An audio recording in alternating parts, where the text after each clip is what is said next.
علیکم ویور، امید کرتا ہوں آپ سب دوست خیریت سے ہوں گے۔ تسی ویکھ رہے میرا چینل حسنین ایگریکلچر ولاگ۔ آج میں تھوڑے نوی ویڈیو لے کے حاضر ہوا ہوں۔ ویڈیو ویکھن تو پہلے میرے چینل کو لائک سبسکرائب کر لو، تھوڑے وال میں حوصلہ دیوان دا گفٹ ہو سی تاکہ میں تھوڑے نوی انفارمیشن شیئر کر سکاں۔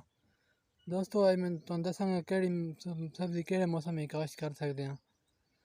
سب سے پہلے آپ کو بتاتا ہوں کہ گرمی کی سبزیاں کون کون سی ہیں۔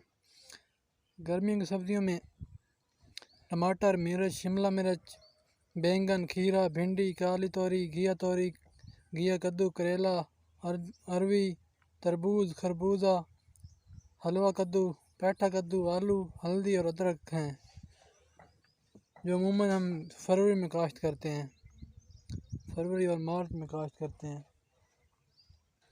اور ستمبر اکتوبر تک ان کی برداشت جاری رہتی ہے۔ گرمیوں کی سبزیاں ہیں۔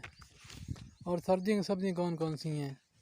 سردیوں کی سبزیاں یہ ستمبر اکتوبر میں کاشت کی جاتی ہیں اور فروری مارچ تک برداشت ہوتی رہتی ہیں، یعنی فروری مارچ تک یہ چلتی ہیں۔ موسم سرما کی سبزیوں میں پھول گوبھی، بند گوبھی، آلو، پیاز، سلاد، مولی، شلجم، مٹر، گاجر، پالک، میتھی، دھنیا، لہسن اور چقندر شامل ہیں۔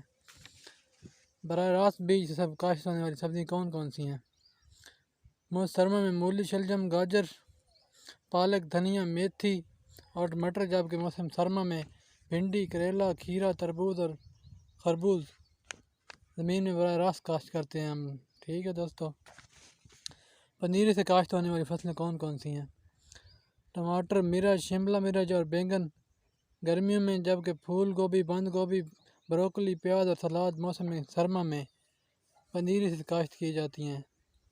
ٹھیک ہے دوستو، اوکے، اللہ حافظ۔ باقی میں آپ کو سب کچھ بتاتا رہوں گا۔